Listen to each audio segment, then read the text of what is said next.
This is AFTV VIP, the official web app with members-only content, has no ads and a live in-game match center. The bias predictor, it has daily polls and the AFTV 11 selector. Just one click away. Hi and welcome along to AFTV. Thanks for being with us tonight. The show's sponsored by AFTV, the guys who make these great t-shirts. The link is in the description. Sorry that we're coming to you slightly late tonight. What is the time? 5 minutes late because of DT, by the way. Couldn't sort his microphone out and stuff, but we do have him, right? See what you cause? You're such a liar. Why am I lying? It was your mic. No, it's you and whatever you've got at your end, man. You must have like rat mice eating at your wires or something, man. Do you know what I mean? It started with the rats already. Oh my God, you. What's going on, man? Yeah, it's all good, man. Can I, whilst we're at the very top of the show, do you mind if I do a little plug for myself here? Yeah. Yeah, go on. Because on my own channel, we have a new show, which I'll be bringing each and every week, and it's called The Real Arsenal Talk Show. Short abbreviation is RATS. Real Arsenal Talk Show. Each and every week on my channel. Get yourself over, Mr. DT. If you've not already subscribed, make sure you subscribe because apparently my channel's dead. But there you go. You can't resist it, can you? You can't resist it, man. Oh, good. He's got the rat talk going already. But listen, welcome along. Of course, what can we say? We got to start. Well, we're here to talk about yesterday. I've asked her. I'll put in the title after yesterday's game, where Pepe. I still can't understand what he was up to. I put in the title, should he be sold in January? Should Pepe, because league judges yesterday on the live stream, he was that angry that he said, you know what? He goes, I would sell Pepe in January. I'd get rid of him. I don't want to see him no more. Mm-hmm. So I wanted to find out from people, are you feeling in that way? That is that he should be gone or whatever in January, or you think that listen, it happens in football. Mm-hmm. Let's just move on. Somebody put in the comments that he's apologized. I think it's Hab Geb said he's apologized. I hadn't seen that he's apologized, which again I think he should apologize immediately after, right, for what he done. I mean, I'm sure he apologized to his teammates. He should have also apologized to the fans as well, even though we weren't in the ground. But what do you think? Yeah, well, in terms of the apology, I can actually tell you what it says now because he posted it on Instagram. And he put, yesterday, I have let my team down at a crucial time of the game and there is no excuses for my behavior. I am deeply sorry and would like to apologize to the fans, my teammates, my coach and everyone else at the club. Okay, that's cool. Why did it take so long? I don't know. You know, when they apologize like that, it's almost like that someone's had to go and tell him, his agents had to tell him, or the managers had to tell him. To me, this morning, he should have apologized and he should have just said what he just said there. Look, better late than never, Robbie. And we don't know the ins and outs as to why he hasn't came out yet. Maybe, he's been getting a bit of a dressing down from Mikel because judging by the interview, he wasn't happy in any way, shape or form. So let's just be grateful that we've got an apology. Let's not try and, string the man up for making a mistake. We've all made mistakes in our life, and at the end of the day, if we were judged by all of our mistakes instantly without being given a second chance, then what kind of world would we live in? You've been given second chances, no doubt, in life. I've been given second chances in life. Everybody, third and fourth and fifth, 6, 7, 8, 9, 10. And that's just been from me. No, but can I just reiterate the point here, yeah? Each time I do something wrong, it's a new incident. So technically, it's the first time I've made that mistake. Do you know what I mean? But look, you know what? I can't speak for judges, but what I will say, or what I think is, in the heat of the moment, we were all very upset and very angry after the game yesterday. And I do hope that what he said was a bit of a heat of the moment, comment sort of thing. And it's, if that is not a heat of the moment thing and that's his opinion, then so be it. He's not being disrespectful in the way that he's spoke about it. He's gave his opinion. He feels like he's had enough and he wants him gone in January. And that's, anybody's right to have that opinion as long as you're respectful about it. But I just hope that, now the dust has settled a little bit, he can look at it and say, all right, you know what? It happens. People make mistakes. I've seen Arsenal players do worse to opposition players on the pitch than what Pepe done. Yeah, but hold on a minute. Hold on. Before you start that, yeah? He's been begging, right? He's been out in the press, even leading up to that game. Oh, I want to play. Oh, I should be playing. He had people like you and me coming on shows and saying, come on, Arteta, you've got to play this guy. Pepe could be the key. Why are we not playing Pepe? Then you get your opportunity. Then the manager starts you in a big game, straight after the break, starts you, trusts you, sends you out there and says, yo, go out there and deliver for us. You got it. You are probably more talented and skillful than any of those Leeds players. Go out there and do your thing. And what does he go and do? Lets the whole team down, right? Because remember, most times there's a red card. I mean, Wayne Sage is saying there, red cards happen in football. In fact, this was his first red card in his entire career. People need to relax. You're true, Wayne. That is true, Wayne. It is his first ever red card. But he could have lost the game for the club. He could have lost the game. And that was this huge pressure on Mikel Arteta. The last thing he needed was what happened there. Yeah. It was just inexcusable. And I'm still trying to work out why he did it. Look, Robbie, I'm not denying what he did was wrong. But what I'm saying is that it's been near enough, well, it has been 24 hours now since the incident. How long do you want to punish a man? What you need to look at is say, right, you've made a mistake. Everybody that needs to say something has said something. You've apologized. It is out of character when you look at his records, so you can say that. It's not like you're going, yeah, but you said this the last time or the last time, except, you can say it is out of character. And the one thing you can look at is that it never cost us a defeat. It nearly did. Oh, I know it did. We were lucky, right? This guy, sorry to cut you there, DT. Jermaine says, blame Pepe all you want, Robbie. Arteta was never winning the match. How do you know? It's like when I was doing the Bias Premier League show today with White Yardy, he was trying to say, blame Aubameyang weren't doing this. Like, hold on. If we only got 10 men, once you're down to 10 men, your mentality is completely different. Your mentality is, let's just get out of here with a point. Yeah. So I know in the first half, I'd say first 20 minutes, we started off well. Then after that, Leeds took over. Who knows what would have happened in the second half? We've actually been doing better in second halves of games this season. And Pepe would have been a vital part of that. But him getting sent off means you're down to 10 men, means the strategy and planning and everything is done. It's like, we're up against now a super attacking team in Leeds. We've got 10 men. We've got to be super pragmatic. Everybody behind the ball. That includes you, Aubameyang, and hopefully we might be able to catch them on the counter or something like that. Your complete mentality's changed. So whatever game plan the manager had went completely out the window. You can't even look on that game and assess it properly now because of what Pepe did. You can't. And look, at the end of the day, right, football is based on small margins sometimes and if buts and maybes. And, one of the things we were talking about was the 2-1 down against Liverpool. Lacazette has a one-on-one, should score, and the game's 2-2, and we probably get away from Anfield with a point. And everybody's turning around and going, wow, what a performance from Arsenal.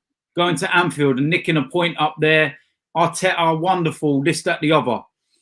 Saka goes through with 4 minutes to go yesterday, has the opportunity to score. Would have been absolute daylight robbery, but we would have walked away. As it was when Leicester beat us. Yeah, and we would have walked away from there with 3 points. And what would the consensus been from everyone regarding Mikel Arteta then? Because I tell you why I get wound up with certain things at the moment, all right, is because you watch the Spurs game on Saturday against Manchester City, all right? Manchester City had 22 shots on goal, X amount on target. Spurs had 4 shots on goal, 2 on target, not a single corner in the game. City had a goal disallowed. They're on the back foot. What Spurs did that we didn't do is score their chances they had. Right? But the game finishes, masterclass. Mourinho should have been at Arsenal. Oh, why did we not get him? There was no difference apart from the fact they took their chances against Manchester City and we didn't. You know, we were dominated. They had more shots, more possession, more chances, just the same as Manchester City did.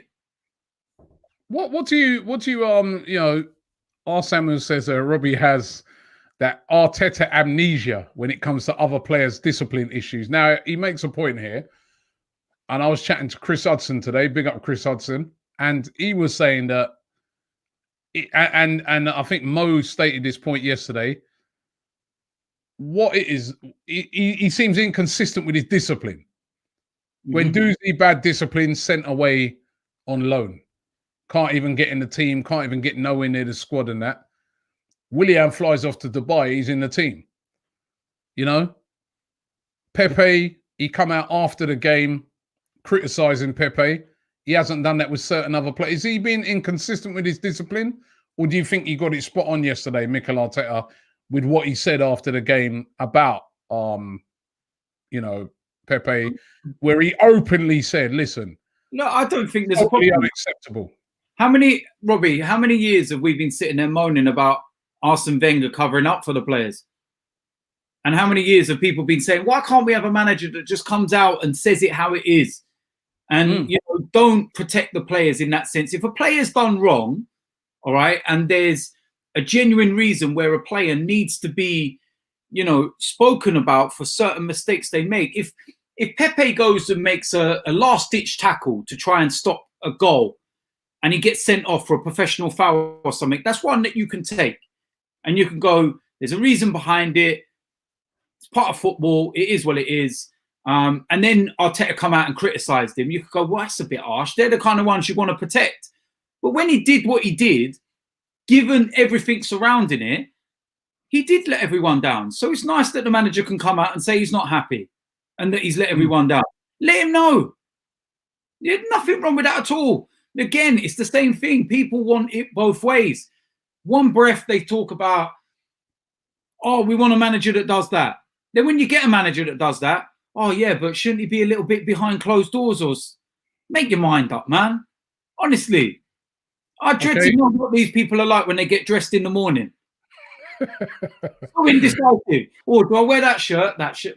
So I put them trousers on. What shoes? I don't know. Yati says it's happened once. Let's see how he reacts when he comes back. Remember Xhaka not so long ago. He came back stronger. Give him a chance. Give the guy a chance. It is going to be about how he reacts, isn't it? Yeah, it is how he's going to look. At the end of the day, you know, he seems like, you know, a young lad, and you got to remember that he's still a young lad. That, you know, he'll learn from that. In my opinion, he will learn, and it's, you know, he's got to learn from it. He's got to learn from it because, you know, I mean, like I said, I've seen worse. I've been at Highbury when Paul Davis knocked out Glenn Cockrell. Like, I remember that. No, he deserved it. And got an 8-9 game ban, I think it was, or something. I remember being a proper punch. Yeah, that was a proper like right hook, bang, and you think of the Battle of Old Trafford, 2 battles of Old Trafford.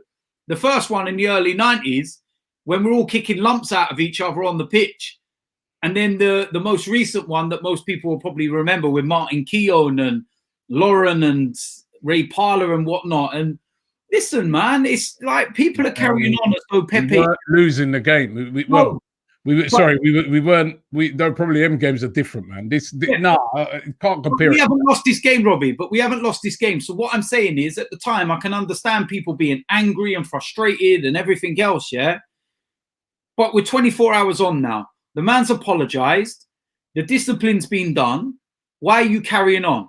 And at the same time, let's also talk about the disgusting racist abuse that he's been facing on social media since he got sent off. Like, that's a bigger issue in general. Do you know what I mean? Both players as well have been getting some stupid abuse. Even the Alioski, apparently, he's been having some serious abuse. It's disgusting. At the end of the day, I think that he completely overreacted. It was like there was a sniper in the stand and shot him. But it doesn't excuse racial abuse and the kind of abuse that they get. Do you know what I mean? So it's like, at the end of the day, it's done now. We've said all we can say. Let's move it on. You know, let's not punish him forever. Yeah, but you know what? Milton here makes a good point. He said Ozil was excluded for footballing reason, yet created more chances last season and played 20 to 30 games less. Absolute P. Please read this to DT. The point, I think, what a lot of people have been making, the discipline handed down to Ozil and Guendouzi, is that going to be dished out to Pepe? I think that's why some people are still talking about it. Malud says, what I do not understand is under Arteta, we've had 5 red cards. When else has he been this critical of a player getting a red card? And if I look at, I saw some stats earlier. Let me see if I can find it here. 1 second, bear with me. Is it this one? Well, this is a terrible. Arsenal played 8 hours of football without a goal in open play. We'll come to that one. But that wasn't the stat I was looking for. I'm trying to find it here. No, not that one. Not that. Here it is. Since Arteta joined Arsenal in December 2019, the Gunners have received 5 Premier League red cards, at least 2 more than any other club in this time. Now, is that a lack of discipline, or is that because he's got them revved up so much that they're going steaming into things? I mean, that's a lot of red cards, isn't it? That's going to cost you. Do you remember our red card record under Arsene Wenger? Yeah, we had a bad red card record under him as well. Why we get so many? We're supposed to be soft. We're getting all these red cards. There you go. At the end of the day, look, there's a lot of statistics being thrown about. And, you know, like I try saying to a lot of people, don't be brainwashed into listening or believing to certain things that are being said to suit certain arguments regarding Mikel Arteta. Because it just sits there and makes me laugh, because I'm seeing this comparison to the first 29 games, 28, 29 games and all this, that, the other. We all know that Unai Emery started really well at Arsenal. And the reason why that argument is very, very, you know, focal to everyone's argument that wants Arteta out at the moment is because it suits it. Okay, but there's one thing that they conveniently miss in the middle of all of that. Now, I remember you was doing not you yourself, but on your show yesterday before the game, there was that breakdown, the whole Mourinho's first games and everything else, and where they are currently and everything else. So there was a little comparison. But the other one, which I found very, very interesting, is that, yeah, Mikel Arteta has picked up 46 points in his first 29 games as Arsenal manager. Unai Emery picked up 57. All right, so that's like a considerable difference, 9 points, yeah. So you look at that and you think, okay, yeah, there's you know, whatever, 11 points, sorry.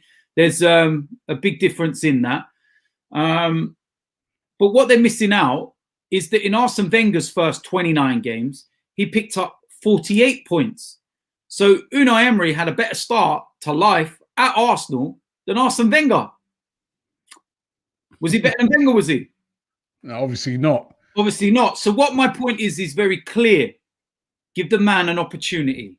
Shut your mouth and give him an opportunity. All right. Don't sit there and throw around all these bullshit statistics to suit your argument. All right. Back him until the end of this season. Right. Okay. And then you can genuinely judge, because that's where you will get a clearer indication into somebody's statistics and how they're doing. Let's have a look after 38 Premier League games. And then we can pick up Unai Emery's first 38 games, Arsene Wenger's first 38 games, Mikel Arteta's first 38 games. Because if you want to bring up statistics just to suit your argument, then you can say, well, in the first 29 games under Unai Emery and Arsene Wenger, neither of them won a trophy, but Mikel Arteta did. Now, I can bring that because it suits my narrative. It suits my argument. But I'm not going to bring it up over a tiny comparison. I'm going to wait and watch the whole season unfold. Okay. Ethan here says, in my opinion, the FA Cup win set expectations too high for Arteta, as he's now hit bad form. Now he's now hit a bad run of form, and fans are wanting him out 8-ish months into a rebuild. It takes time, and this bad stretches will happen. There's also Guna 1990 says the style implemented has been the same that Arteta had as a player. Boring, safe, control to the point that it destroys our flair. Admit it, DT, he says. What am I going to admit? Go and have a look at before lockdown, the football we were playing. So don't tell me about what Mikel Arteta can and cannot do. Well, where is that now? Well, because obviously, what I told you, he's been sorting out the defensive side of things, and now he needs to let off the reins on what goes on at the other end. And there are players that are letting him down as well. But people, again, it's statistics to suit their argument. You put up a really, really good statistic on one of your platforms earlier today, and I sat there and chuckled to myself when you said that we know at the moment, right, we've not been scoring goals, all right? We scored 9 goals in the first 9 Premier League games. The last time we had a total that low was in the 1986-87 season. Now, to a lot of the people that are watching, they won't actually know about that era and realise, okay, that was the season that George Graham took over Arsenal. He was brought in as a second division Millwall manager and was more recognised for his time he'd spent at Arsenal as a player. Now, 2 years later, because he was backed and because he was given the opportunity to implement what he wanted to do, what did we do 2 years after that poor start under his reign? We won the league. What did we do within 4 years of that? We won the league again, conceding 18 goals all season and only losing 1 game. What did we do straight after that as well? Won a European trophy in the Cup Winners' Cup, multiple FA Cups, League Cups. That same season that we only scored 9 in 9 in George Graham's first part of his reign, we also won a trophy that season as well when we beat Liverpool in the final. Remember when Ian Rush scores first and nobody can beat him? Oh, yeah. So, again, it refers to my point. Give the man time. If he was in the second season, Robbie, you can sit there and have this argument all day long. I'm saying, he's asking, DT, would you be Arteta out if Arsenal finish 8th this season but wins the FA Cup? I admire you trust in Mikel's process, but did you have the same for Emery? Yeah, I did. Because if you can remember all of my interviews with you, and this is the best thing about doing interviews, is that they're there for you to go and have a look. I backed Unai Emery, even going into the new season after he bottled the Champions League places on 2 occasions. Let's remember that. Me and Troops were getting absolutely battered by people who were saying, how can you still back him? How can you still back him? Do you remember Troops? I think there was a thing where he was backing him, and then he done an interview where he said, no, I can't back him no more, man. I'm done. I need him out. And it was, so don't sit there with this false narrative that we want Emery out immediately. Even in Baku, despite the disappointments and how angry we were or anything else, we still backed him and waited until next season. And he bottled those Champions League places. You remember when we played Crystal Palace at home and he decided to put Cole Jenkinson right back and thought that we were bigger than anything else, and we bottled it. People will sit there again. this refers to my point of statistics that suit your narrative. They go, we reached the Europa League final and we finished in 5th place. Unai Emery is a god. No, Unai Emery is a clown. He bottled what happened that season. The reason why we finished 5th is because he bottled it. The reason why we got to a final and never won it is because he bottled it and we got humiliated. We travelled halfway around the world to get absolutely battered. So don't give me all this narrative about Unai Emery this, Unai Emery that. Well, I'll tell you what, who's he managing in Spain right now? Villarreal. Yeah, fuck off to Villarreal. Fuck off to Villarreal. Nicely. Yeah, well done. Yeah. Indeed. Yeah, hold on a minute. What were we talking about? Unai Emery's first period at Arsenal and how great it was? Do you remember we went on that unbeaten run? And we were all like, we got our Arsenal back. We got our Arsenal back. Ah, fuck off. Piss off to Villarreal. They got orange trees and everything. It's lovely over there. Piss off. Dominic Soboska. Or the Soboslai. Silly boy. Silly boy. Alex says DT's excuse FC. But D Jog 14 says facts DT. So really getting mixed response here. Heads up, lads, says Sammy. Listen, that's a Tottenham fan as well. Yeah, I see that. I see that. He's a Tottenham fan. We've got a couple of other fans joining us tonight. Remember I said that what we're trying to do on a regular basis is get fans on with us. DT, be kind to them. Right, be kind to them, right? But we got a couple of fans joining us tonight round. Listen, really want to get their opinion on the game yesterday and on Arsenal. We've got Noam. How you doing, Noam? Hi, guys. And we've got John. How you doing, John? Hey, appreciate the invite. All right. Noam, I know you're from London, right? Yeah. I know you've been on one time before. And John, where are you from? Johannesburg, South Africa. Johannesburg, South Africa. Dead right. Fun fact: my father's originally from Manchester, so. Oh, nice. Oh, so yeah. But you didn't go to the dark side of supporting either Man United. 100%. Next time I'm in England, I'm starting off in London. Oh, brilliant, man! So a big Arsenal fan. What did you guys make of the game yesterday? Let me start with you, John, from all the way from Johannesburg. What did you make of the game yesterday? It was weird. And the reason I say that is the lineup that actually came up was exactly what we wanted. It included Pepe. A lot of people wanted him to actually replace Willian, which never happened. But I was really happy to see him start Pepe, extremely disappointed with how he performed. If we just leave the red card out of this, pretty much in the first half, he was a player caught in two minds, where he understood his role, of course, is to support Aubameyang, and that's the strengths that he has been showing us in the Europa League. Attacking wise, that's why we paid 72 million for him. However, in Arteta's team, you need to cover your wing backs, and he was leaving Bellerin so exposed for the first 20-odd minutes. And in a weird way, guys, here's a new perspective. So if you look at how we played up to the point when Pepe got taken off, the way that I see it, I saw an Arsenal that possibly could have been tired. I mean, with the break, whether they were playing for their countries or not. But it looked like an Arsenal that felt that as though they weren't giving their 100%, they weren't going to lose to Leeds. And the minute Pepe came off, I think that was actually the wake-up call to get the guys to actually jump in form, because once he came off, I actually saw much better structure. I saw guys holding on to their men a bit better. And the breaks were looking, of course, much better once Saka came on. Well, that's my opinion on that. Okay. What about you, Noam? What did you make of it? It wasn't a pleasant game. I didn't like it, but I'm pleased with the way the team reacted after Pepe got sent off. I'm quite proud of them in terms of they didn't capitulate like we've seen over the years after we've gone down to 10 men. Yeah.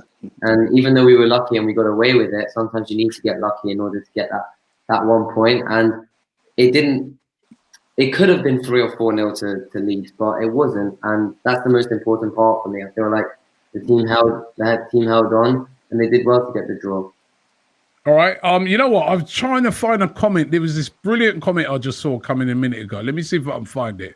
and I want to put this question to all three of you if I can find it. I clicked it up, but there's so many comments coming in. It just keeps disappearing on me. Where is it gone? I wanted to credit the guy who did it. But anyway, listen, let me. I think he said something like, and DT, you first on this, yeah? If PSG offered £60 million for Pepe in January, would you take it?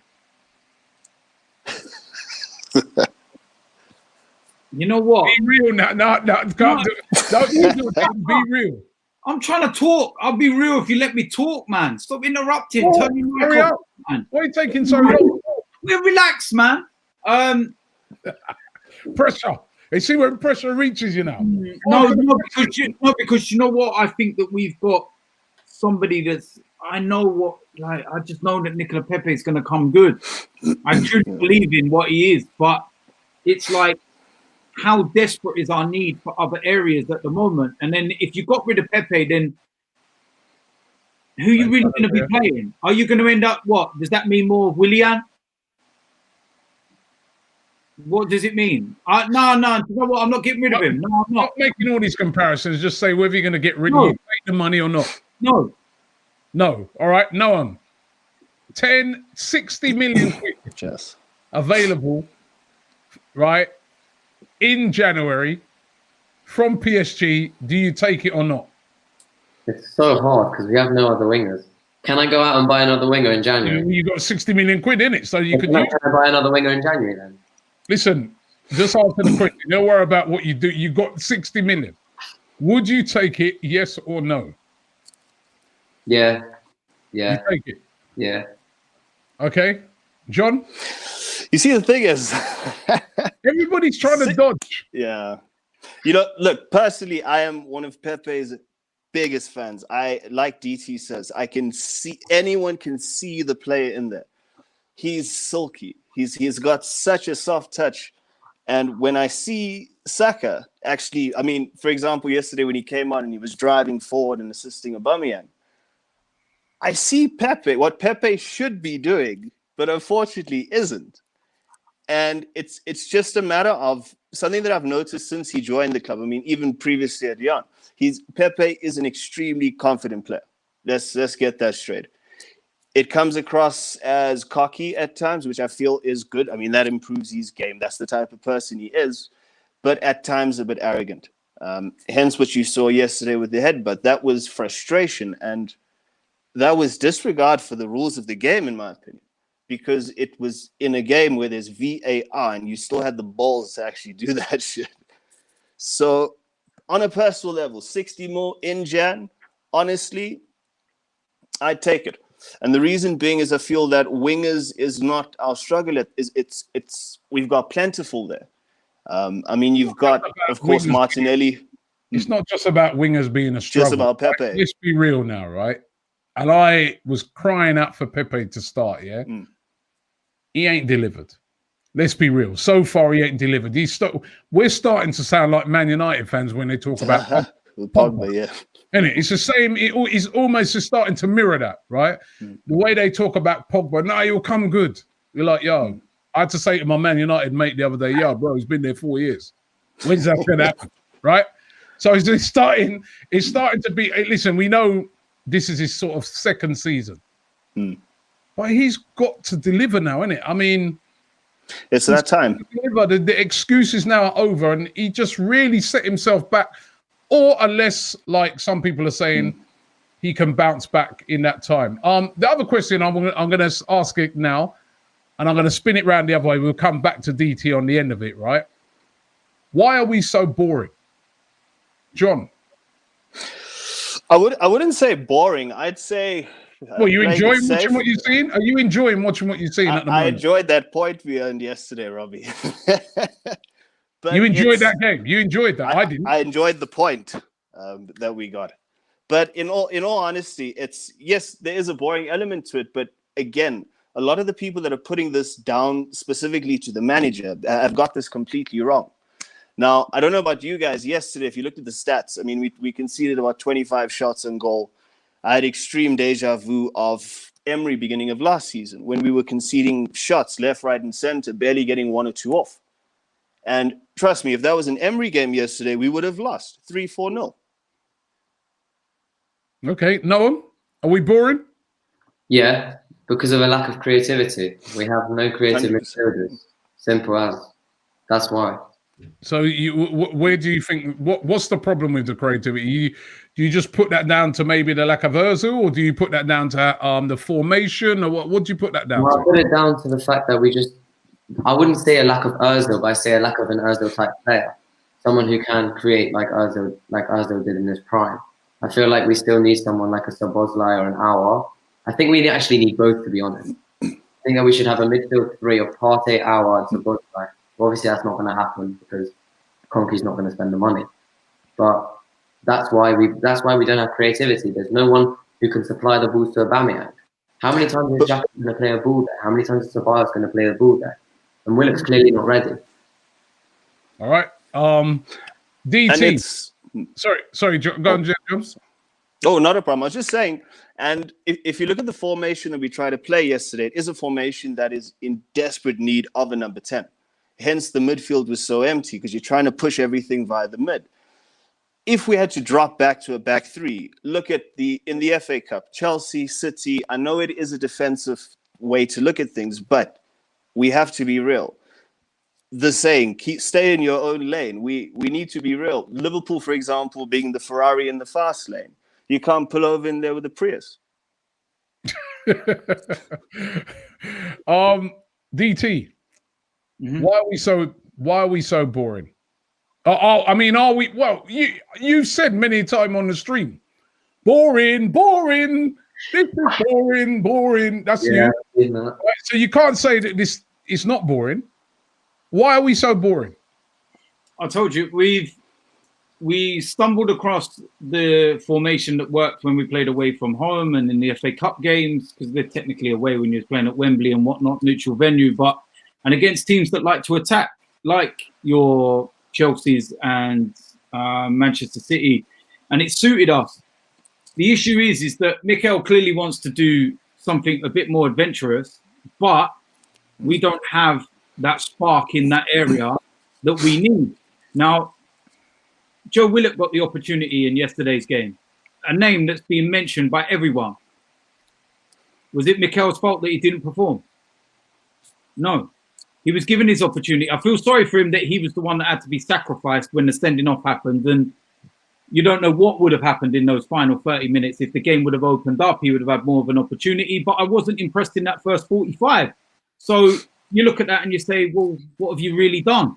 Ironically, the best we've actually looked in terms of a 20, 30-minute spell at the end of a game when it completely changed was against Sheffield United at home, when we went to a 4-2-3-1 and Willian played in the 10, Pepe on the right, Saka on the left and Oba through the middle, and it clicked.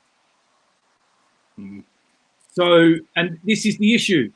And, you know, people will sit there and say, oh, he's got 7, 8 of these players now in the squad of his players. How big's the squad? So that's more than double of the players he's brought in that are still not his. Players that are just there that are surplus to requirements that could be, you know, wages spent on areas that we need. And I'm trying to emphasize this to a lot of people that at the end of this season, for example, we already know how much is going off the wage bill. Ridiculous amount, £700,000-800,000 a week, I think it is, in wages. Do you know that ain't going to pay the wages of one player? That's going to be 2 or 3 players that can actually contribute to what we need as a team. And the one thing that all these Arteta out rats need to know, right, and remember, and let me get this very clear for you. You can kick, you can scream, you can talk to your blue in the face.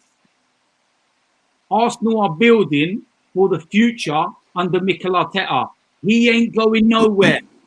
So you might as well get used to it because nothing's going to change. Let me ask you this, right?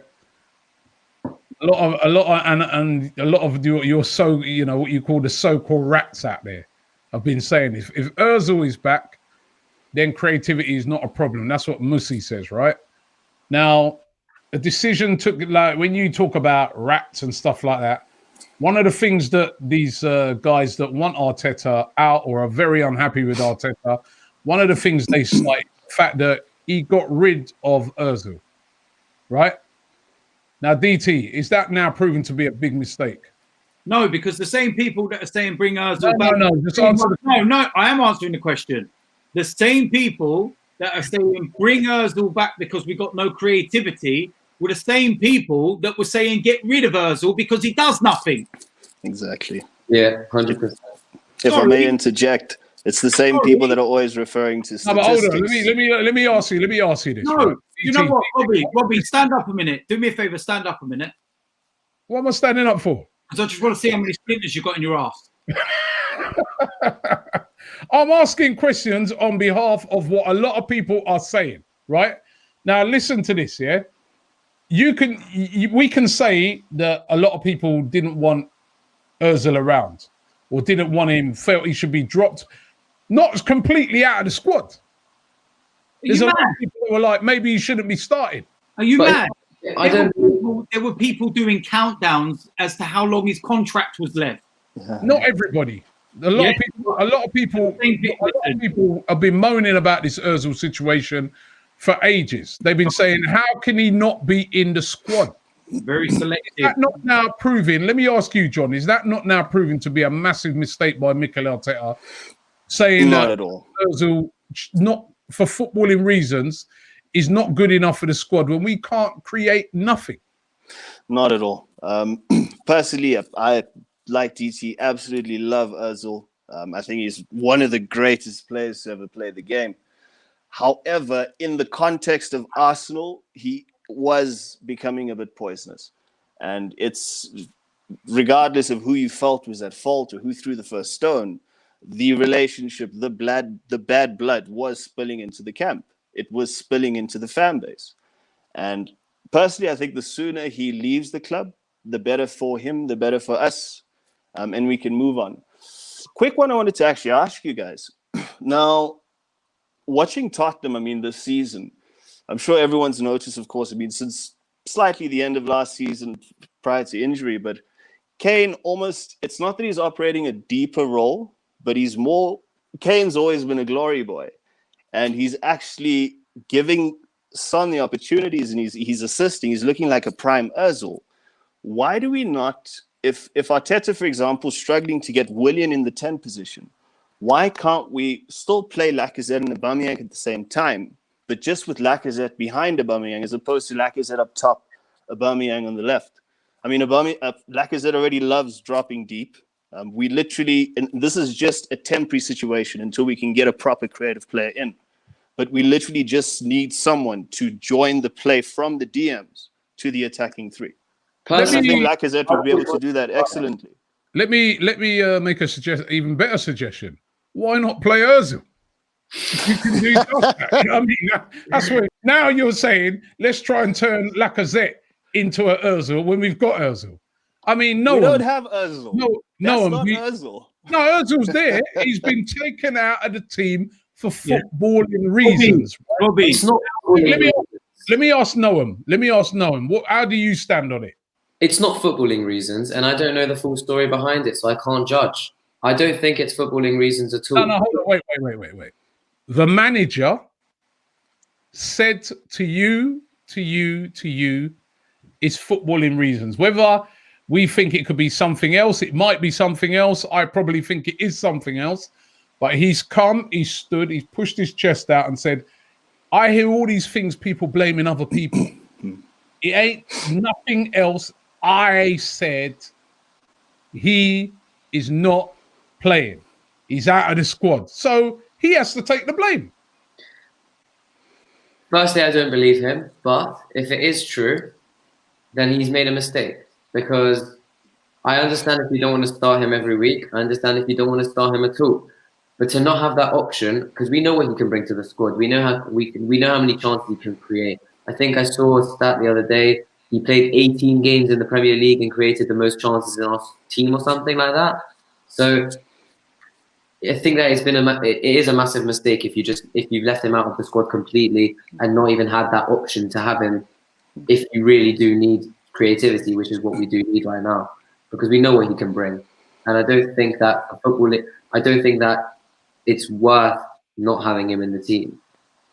Well, DT, I want you to please explain to me the footballing reasons for not having Ozil in the team when we can't create nothing. We're not creating, man.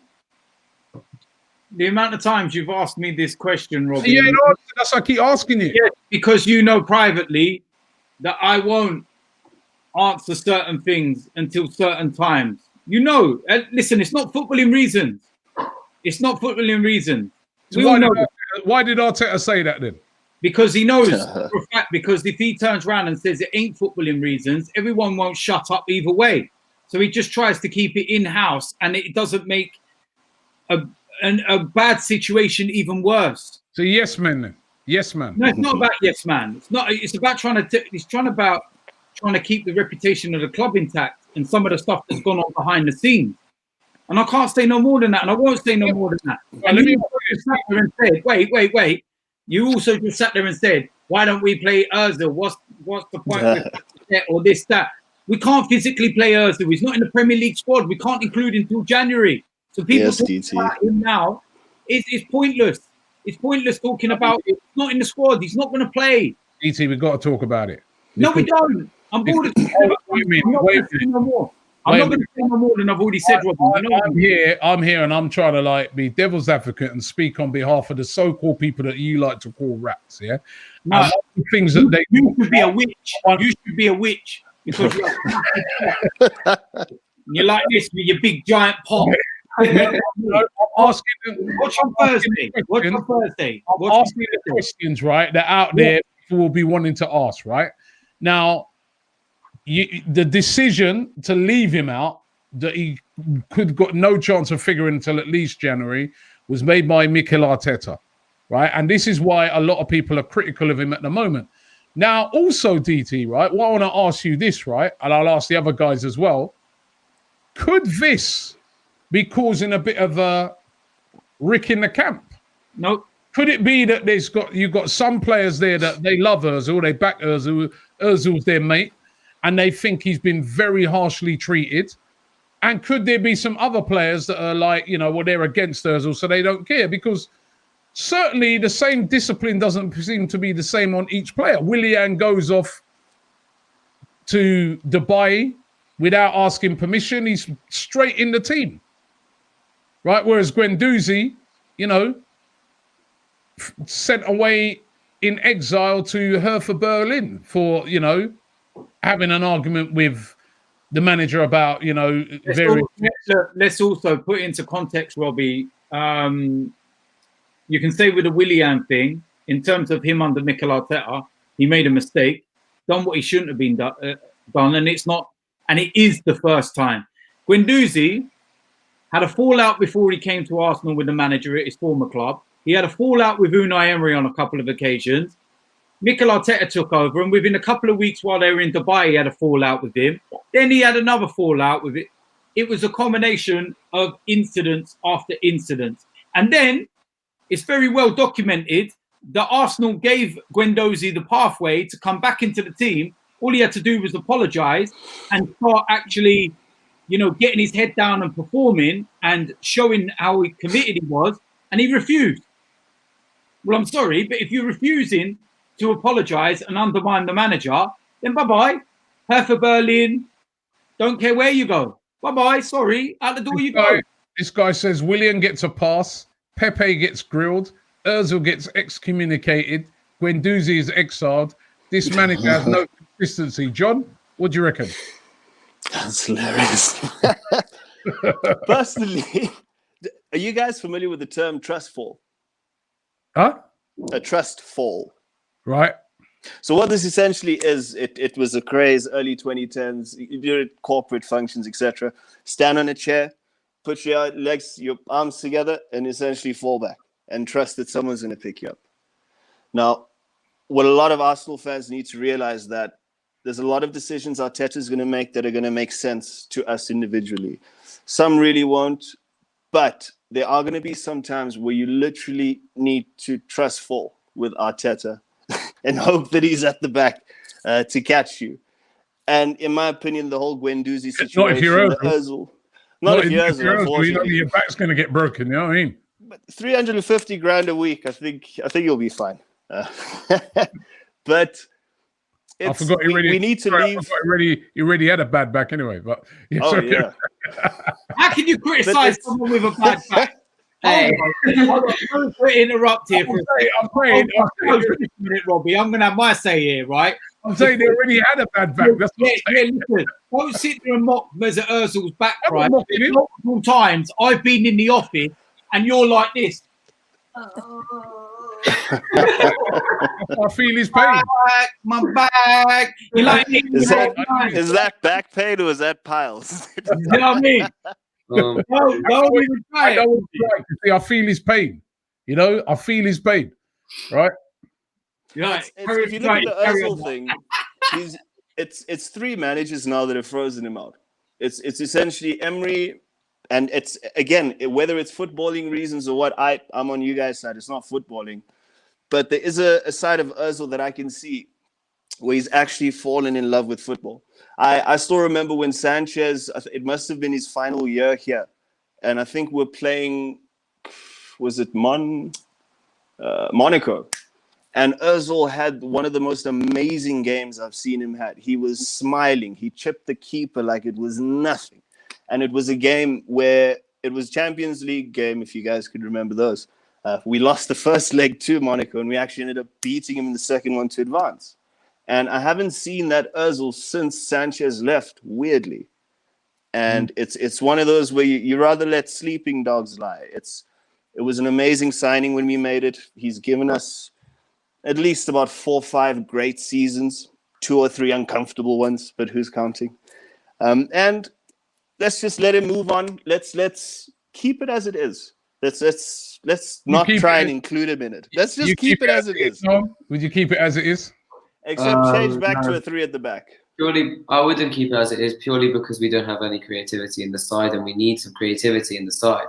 But I don't believe that he's been left out for footballing reasons, and I think that if it isn't footballing reasons, then we can't judge. It's how it is. But if it is footballing reasons, then he needs to be in this team because there's no creativity. Aubameyang's not getting the ball at all. Imagine if Aubameyang was getting the same amount of chances as Rashford was at Man United. They'd be top of the league right now. It's crazy. He gets like 1 or 2 chances a game. It's not enough. He needs someone who's going to supply him the balls every single week. A lot, like, you know, all the time. And I do believe that if we get Szoboszlai, we will improve a lot in our creativity. DT, right? Why can't we create? Why are we not creating, Charles? All right, take the Ozil thing out of it. Why are we not creating nothing? We haven't got the right personnel in the. We haven't, Robbie. Not in that creative area. One of the players that is very direct. And are you going to actually let me speak, or just constantly butting? Am I talking? Right. One of the issues, yeah. I'm going to shush then, right? One of the things you'll get used to us to, don't worry. But one of the things that one player that we've been a massive miss is Martinelli. Massive miss. And that can't be underestimated how big a miss that guy is, because he's a guy like Saka that within the space of 15, 20 minutes can turn the game on its head and do something that other players can't, with that directness and the ability to open up pockets and space. And the other players that have been going in there have just kind of flattered to deceive. Like I said with Joe Willett, he plays really well in those pockets and those creative areas when we're playing in games like the Europa League. But when he gets given those opportunities in big Premier League games, it doesn't quite materialise because he's not quite ready. Same with Reece Nelson as well. These players are not producing on a consistent basis when they get an opportunity. Let me ask you this though, DT, yeah? Player for player. Yeah. Player for player, right? Who would you say has got the more sort of exciting creative players? Leeds or Arsenal? See, now this is again, this is something that you don't take into consideration. The fact that Leeds have been playing and have a formula, system, management, structure, and everything. Yes, but what I'm saying is Mikel's not able to get the formula right because he hasn't got the ingredients to mix it. This is is it him? Because I look at him. I give another example, right? We played Villa just before the lockdown. We didn't create anything. I think Aubameyang didn't have a shot in the whole game, right? One of the best strikers in the league. He didn't have a shot in the whole game.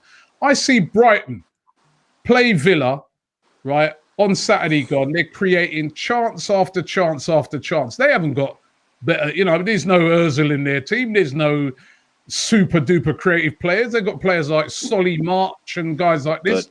Why is it that those teams are able to create? Is it the system that Arteta is playing? Is it that Arteta has these players playing too rigidly? Doesn't allow certain players to have their own head and say, go out there and, all right, I want you guys to play in a system, but you know what, Pepe, I want you guys to go there. You're the creative spark. Or is he too regimental, DT, in how he sets up the team? Because even if we can look and say maybe Ozil's not in the team, but still, even with the players we've got, we should be creating way more than what we is, DT. Robbie, the problem is that if you start letting players, off the range, shall we say, is then you lose your structure to be defensively better. And this is the problem. You can sit there all you want. Robbie, you can sit there all you want, but I can guarantee you now, if we were going out and conceding 2, 3, 4 goals like we were on a regular basis with our defence, you'd be sitting there with a microphone in my face saying disappointing result today, DT. Yeah, at the end of the day, right, I told you, Mikel is not perfect. I'm not sitting here saying that he's unbelievable and this, that, the other, and he's not susceptible to making mistakes and stuff. He's made mistakes. That's why. Yeah, no, but no one's trying to. I'm trying to say that he's made mistakes and it's about learning from them and letting off the reins in certain areas at certain times. And one of his problems is probably that he doesn't trust a lot of the personnel that's actually there. Most of those players that you need to be... Maybe he needs to trust them. But how many times? How many managers? How many managers? How did Graham Potter? He trusted his Brighton players to have a go at to have a go. Then they've had longer. Why don't he trust them? Why don't he? They've had longer, Robbie. They've had longer to set up. They've had longer to implement certain things. And plus, also, let's remember. Just arrive, Listen, let's also remember something as well. Yeah, teams set up differently against us to how they would set up against Brighton. All right, because with all due respect, behind the ball against us. With all due respect, Brighton ain't a big club. Yeah, nobody sets up in a certain way that you will against the top sides to what you will with them. I got people. Villa have 10 men behind the ball against us. Hey, listen, I got people sitting there. I got people sitting there talking about how we're going to get relegated this season. We've never been relegated in our history. Let me do a few comments. Guna 1990 says, DT dancing around the creativity question like he's doing the tango. He really just blamed our personnel for having a bottom 5 in the league in chance creation. He says it's laughable, right? Omar says, I will say it because no one has the balls to say it. Arteta puts 10 players behind the ball and only Aubameyang and no service to the attack. That's why we're not creating any chances. John, look at our team. Why aren't we creating nothing? Why doesn't it's all right, DT saying he doesn't trust them. Why don't he trust them? Why is Graham Potter trusting Brighton players to have a go? And they won the game, by the way, to have a go at Aston Villa, and we can't trust our players against Aston Villa. This is awful. You forget what this team did to Emery. Ceballos, Saka, Willian, Pepe, Aubameyang. You can't trust these men. Go right back, Robbie. Go right back. Sorry to interrupt, but I just want you to go right back. You're talking about the attacking players here, yeah? It all starts from the back. So go through Brighton's line. Go through Brighton's Gabriel. Go through Brighton's back line. I can pick one name already that will walk straight into our team ahead of Hector Bellerin. Lamptey. That's one player. I want to buy him. Who's their two centre backs at Brighton? What do you think? Isn't that the Dunks?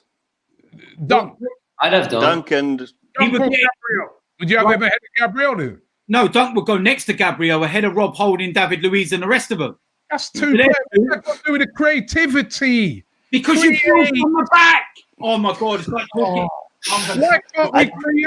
Okay, so first and foremost, talk to that wall, man. You know what I mean? Talk to the wall. I think you talk to the wall, and we come back to you, John. Carry on.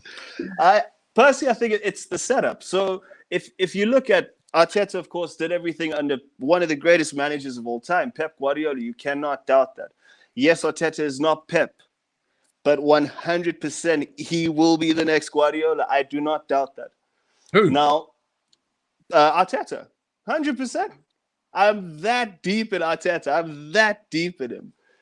If you look at all of the Pep doesn't play the most simple football. You've seen the formation changes depending on where the ball is on the pitch, never mind possession or not. And these are things that Arteta is going to try and bring to the team. But as you guys have pointed out, he does not trust his personnel for obvious reasons. So I personally think the reason why we're struggling with creativity, other than the fact that we don't have a proper 10, is because we are not playing to our strengths. Our strengths are the wings. It is not the midfield. The mere fact that we played that formation yesterday, knowing full well that Partey and Elneny were out, that was already taking a chance. If you look at, once again, 3 at the back, we move it along the wings, it ends up at Aubameyang and we score. When we're trying to rely on things moving through the center of the pitch, it doesn't get past Cheese. It doesn't get past Xhaka, let alone Willock. Yeah, but you still ain't giving me no good reasons. No good reasons. No one. Well, you got to get. I want someone to give me a reason. When I look through the Arsenal team, despite not having Özil there, I'm sorry, we could be playing a better brand. 100%. Because why? How many times over the years have we come after a game and been like, the defense, every single week? We're growing up watching Arsenal over the last 10 years. That's been our main problem. For once, in one season, I'm not saying the defense, and I'm saying the attack. That's the difference. Arteta's having to do that to try and fix up the defense and try and make sure that we do have the best defensive record in the league, which I don't know if it's still the case after the Villa game, but that's what it was just before it. So it's clear that there's a massive improvement under Arteta. I also saw a stat that in our last 15 away games, we have 6 clean sheets, which is the same amount as we had in our previous 44. No doubt the defence needs sorting out, but also it's not just about defence. You're not going to win. You need both. You need to create chances, right? I also saw a stat the other day that, and he can near rub his eyes or whatever, right? Aubameyang in the game against Villa did not have a single shot. Yeah, this is the guy that last season was the second top goal scorer. The season before won the Golden Boot. Did not have a single shot in the game. That is a problem. He's not getting enough service. There's something wrong with the way the system is. It's not just because we don't have Özil. There is something wrong. But the biggest, I'd say, biggest change from last season to now is formation. Because if you look, maybe last season it was a case of Arteta's got nothing to lose, but it was formation. We're mainly playing with 3 at the back, and you were seeing much more shots on target, much more goals being scored. Yes, the defense wasn't the best, but it seems this season, of course, he's taking an opposite approach. This season, he's got everything to lose. So first, you start off at the back. You keep Leno, hopefully offer him a longer contract, shore up the defense, Gabriel, etc. Weirdly, I was missing Luiz yesterday. And it wasn't really from a defensive perspective. It was actually from a creativity point. Remember the game against, I think it was Leicester, where they were giving Luiz all the time in the world in the ball. And he was putting in some decent balls for Aubameyang, which is more I can say for anyone in yesterday's game. our attacking force now comes from hitting 40-yard balls from 100%. Robbie, this is the thing. You're sitting there, you're dismissing things, and that's the thing. Because I'm dismissing it because I don't see enough. Robbie, you're not understanding. You do not attack You're enough. not understanding the tactics. You're not understanding. I don't. No. You're not understanding the way that football works. At the end of the day, Mikel. Now we can't.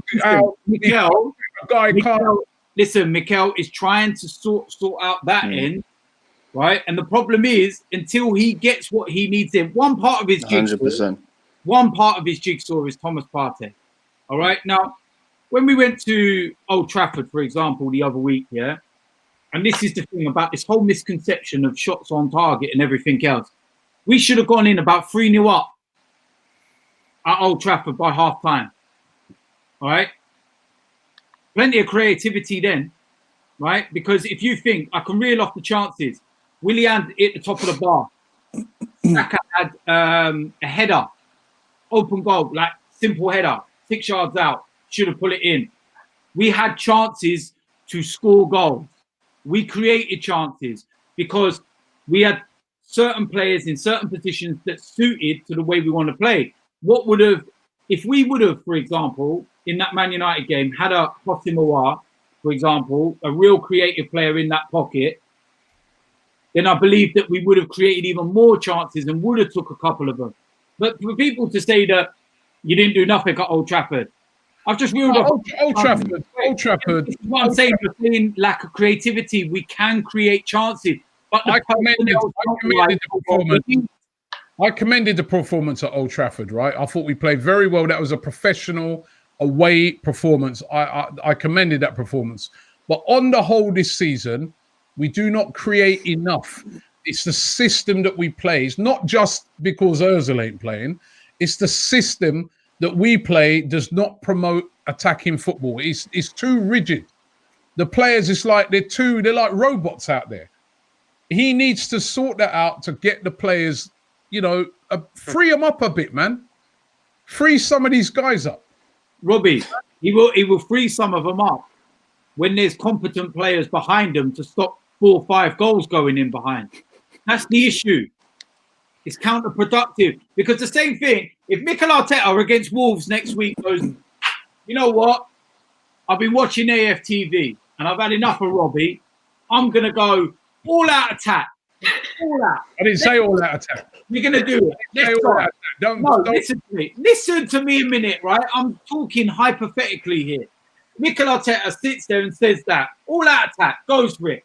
And then Ruben Neves and Traore and whoever pull our pants down and absolutely deal with us, right? What happens then? You sit there afterwards and go, why weren't we more resolute? Why weren't we being defensive? Why were we so naive? Why did we pile everyone forward? But what about a balance? Balance, bro. Balance. Yes, but where would you rather the balance? I'm trying to tell you, you're not listening. We've been trying to get the balance, but the problem is, if he lets the reins off too much at one end, then the balance is lopsided at the other. And the balance means you don't let it all off at one end. Then he's gone and sorted out. Then he's gone and sorted out the balance at this end, and it's lopsided the front end. Until he can get real process in certain areas. It is part of the process, Robbie. The process needs to hurry up. Hurry up the process. Yeah, but hurry up. Yeah, but there's no balance, Robbie. No. What? Listen, you're carrying on like you're ordering dinner about hurry up. Exactly. No, I'm hungry. I'm hungry to see. You're right. I'm ordering dinner because I'm hungry to see some creative attacking football. And you're being a bit of a hypocrite at the moment because you'll be on the stream and you'll be there going boring. Yeah, because that's the way it was. And now you're telling me about against Villa. It was what? I can't criticize an individual performance or something. Of course I can. Of course you can. This is my argument. I'm saying what I'm trying to say to you is the football at the moment the way he's got a setup does not promote creativity. John, what do you think? Yes, it does not, unfortunately, but it promotes clean sheets. Bar Aston Villa, of course. Look, like DT said, it's a balancing act, and you could actually see that happening in Pepe's face yesterday. Because if you watched a lot of the breaks that Leeds had against us, where Pepe was at the extreme at the end of the pitch, he almost didn't bother coming back because he was so far ahead. And that happens so much because he was focusing mainly on attack, exposing Bellerin. There's not a lot of creativity coming from that. Look, I'm really glad DT brought up Martinelli. That's my bright spark this season. I can't wait for him to get back in, because honestly, I think he is probably him and Saka, probably our most versatile players. Can play pretty much anywhere on the pitch. If you don't get the ball, if you've got Martinelli up there and he's not getting the ball, Martinelli's the type, he'll go and fetch the ball if you don't give it to him. Yeah, well, that's what I can't wait to see. That's the problem. Our players are having to go and fetch the ball. Why not put a ball in behind for their Martinelli or Aubameyang, all these players to run onto? What about 100%? You guys have to be honest and admit that at the moment, and I'm not saying Arteta out in any way or form. I've sat here and I've defended Arteta week in, week out on AFTV. I don't want Arteta to go. I believe in Arteta. I think Arteta is a top manager. However, he needs to sort out the balance of it. You can laugh there, DT, but I'm not just going to follow a guy blindly. He needs to now start looking at his formations. He needs to now start freeing up some of these players. It's too rigid. It's too rigid, man. You know what I mean? You've got to say to some players, give them their head a bit and say, all right, the other guys, you're going to stay in this rigid system. But Pepe, I know you might, but you could give the ball away. But I want you to be that player that goes and unlocks that team and unlocks, gets other people involved. It's too rigid at the moment. That is why we are not creating enough. Nuam, what do you think? No, I agree. I mean, to a certain extent, I feel like I understand why Arteta has done what he's done in terms of making the football boring, because we have to in order to actually get the defense to work. But at the same time, I feel like the players do need to be a little bit more. The rats. That's funny. Do you know what? I'd rather shit in my hands and clap than I knew he'd bring the tone down. Absolute rubbish. I don't want to go in the sewers with any one of you. The only reason why I would go down there is so I can see the Ninja Turtles. That's about it. Right? So you can keep Splinter, you can keep your sewers, because I don't want nothing to do with it. Right out. We've seen a number of comments about it as well. Listen, we're going to wrap it up, guys, because we're starting to run out of time. I mean, we've gone way over the hour that we normally do, but it's been really entertaining and it's been a great debate. Wolves, I mean, I know we got Europa League this week, but Wolves this week, John, you feeling optimistic? Yeah, definitely. Provided no more of our members test positive for COVID. Have you guys heard anything as far as El Neni's concerned? I heard Salah passed the test. Yeah, I don't know if he's done a further test. I think he kind of contracted it afterwards, after Salah, innit? So I think he'll be behind Salah. Probably a miss, huh? Could possibly be back in the sort of, the reckoning for that game. But any chance against Wolves? Yeah, definitely. If we go 3 at the back and we sit. Literally 3 at the back, sit, let them come on us. Not every game plan needs to involve 60-odd% possession. We've shown just with 20-odd we could get a 2-1 there. And that's all we need right now, Robbie. Just at least until Partey comes back. Sit at home. Sit at home, counter-attack. We're way too open in the midfield. But that's the thing. Would you rather get another 3-0 at home? But this is the thing, Robbie, this is the thing, yeah? You sit there going like that, and the same thing, this is my argument, all right? 3-0. Listen, Tottenham the other day against Manchester City sat back and allowed... Man City, this is Wolves. What you want to... You're disrespectful. You're disrespectful. It's not disrespectful. It is. It's not disrespectful. Yes, it is. For starters, Man, you're disrespectful, man. how am I being disrespectful? Disrespectful. When was the last time Wolves? When was the last time Wolves won the league? Disrespectful, man. When was the last time Wolves won the league? How am I being disrespectful? Bottom of the league, man. Disrespectful, man. I'm not being disrespectful. Come on, Wolves are not Man City. It doesn't And matter. we- It Man doesn't City are matter. one of Man City are one of the most attacking teams in the world. I understand when you sit against Man City, but Wolves. Oh, you understand, but when we did it, Wolves are a team that come. They play three at the back, literally every game, right? That they sit. Why are we sitting against Wolves? Disrespectful, man. Noam, how are you feeling the Wolves game? Of course, we've got a chance. We beat them 2-0 away last season, so clearly Arteta knows how to play against them. Hopefully, he sets up the same way. I hope Saka's okay, so then he can play on the weekend. Because when he came on, he had, in 20 minutes, he did more than all of our attack combined. So it shows how important he is. Facts. Yeah, because you know what it is, right? One thing I like about Saka, he picks the ball up and he drives at it. Yeah. He runs at players. He takes players out of systems. That's what you have to do sometimes. That's exactly what Iwobi used to do when he was with us. When I say about rigid, when you're rigid, you just get the ball, one touch, two touch, pass it off. You need one player, like yesterday, that game, right? Bellerin, he picked the ball up, he drove into space, took about 3-4 players out of shape, managed to get that through ball through. Saka, if he'd been more clinical, we would have won the game on that brilliant moment by Bellerin. That is what I'm saying. That's what you got to do. You can't be too rigid all the time. DT. Just to let you know, last season, Wolves and Manchester City both lost 9 games each, and Wolves are actually ahead of Manchester City this season. Oh, you know what? Arsenal are actually ahead of Man City this season. Whoa! We're so rigid. Is that? Oh, you're saying we're better than Man City? No, listen, but we're still above them. Better than Man City. No, but listen, you're not listening to me. Don't put words in my mouth yet, right? At the end of the day, we're still above them. It's not as bad as what people think. Do you know what I mean? We're only 5 Exactly. You know what? Robbie, listen to me, yeah? So they make a game in hand. Swear to God, yeah, if this was my stream, I'd mute you. Right? Seriously. What? I'll mute you. What? Mute me? I thought you said you'd hit me. I was going like, yo, you turned back. Fun fact. Yeah, Fun. Down my stream. Wait till I see you Thursday, yeah? I'm pouring water on you, man. You're a witch. Yeah? Watch it. Now, I tell you what happens, yeah? Is that we've had some of our games this season have been ridiculously packed all into one period of play and all these big sides and everything, yeah?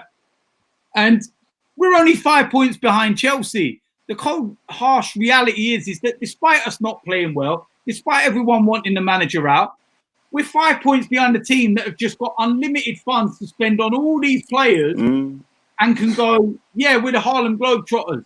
You know, it was only a few weeks back that Chelsea were 3-0 down inside 20 minutes to newly promoted West Brom. All right? I told you this.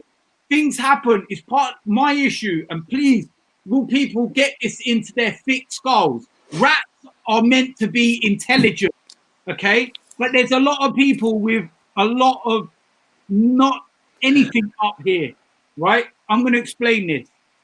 If you have an opinion on the manager, if you say you don't think that a tactic's not right or this is not, that's fine. You're not a rat. I'm not calling you a rat. I'm saying you can have that. There's games where I don't like what Mikel does or something, yeah? My issue is that when you're being personal and abusive to the manager and going outside, don't get me wrong, I've made mistakes in my time before anyone tries to bring that up. I've been man enough to apologize and say that I've said things in the past. But some people continue in the mistakes on and on and on and on and on and on.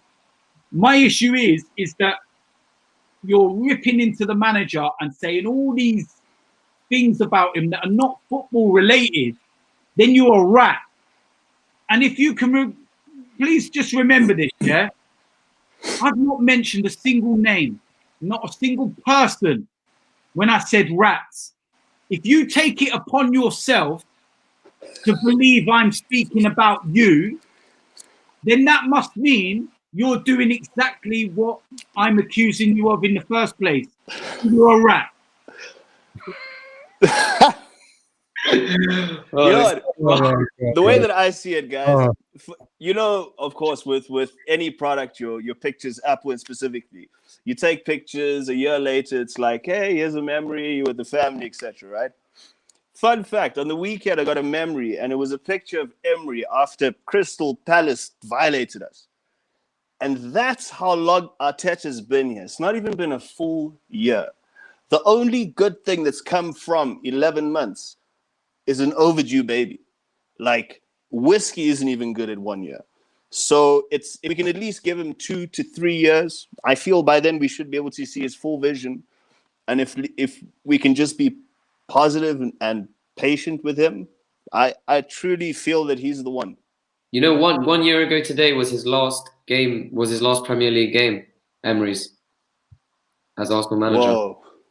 That was dark. That day was dark, dude. I remember I've got a video of came up on my memories of us singing "You're sacked in the morning." Well, yeah, no. You see, guys, the lucky thing is with you guys in the UK, at least when the Arsenal lose, you all lose together. Unfortunately, I live in a household with one Liverpool player and a half Arsenal, half Liverpool player.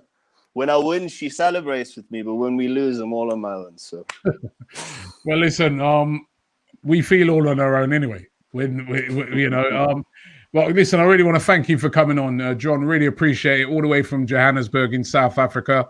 What's the weather like down there at the moment, by the way? bloody hot, but it's raining. But yeah, I don't know what to say. It's hot 1 minute, it's raining the next. It's cloudy. Take that heat, man. That sounds good. Big up to you, man. You've been brilliant. Noam, you've been brilliant as well. Thanks for coming on and getting involved. Don't forget, if you want to get involved, we're going to put a link in the description. We always love to get you guys involved as well. You've had some amazing comments on tonight as well. And also, I want to thank DT as well for coming on, even though, you know, he's there. He's still attacking everyone. But no, I always respect his opinion. Even look at this guy, right? I respect his opinion, even though he chats crap. But no, I respect his opinion. You know what everyone can do. Don't forget, we'll be back later on in the week with DT on the podcast. But listen, at the end of the day, I suppose, yeah, you got to look at yesterday's game is we got away with one. We got away with a point. Pepe was stupid with what he done. We went down to 10 men. And actually, that's twice under Mikel Arteta that we've been down to 10 men and we've actually not lost the game. So I think you can say that there must be something right with the mentality with the team that they react to, you know, that sort of adversity. So, but we must do better. Tough games coming up against Wolves and against Spurs. Big games, and we'll be all over it here on AFTV. Thanks, guys, and we'll see you in the morning.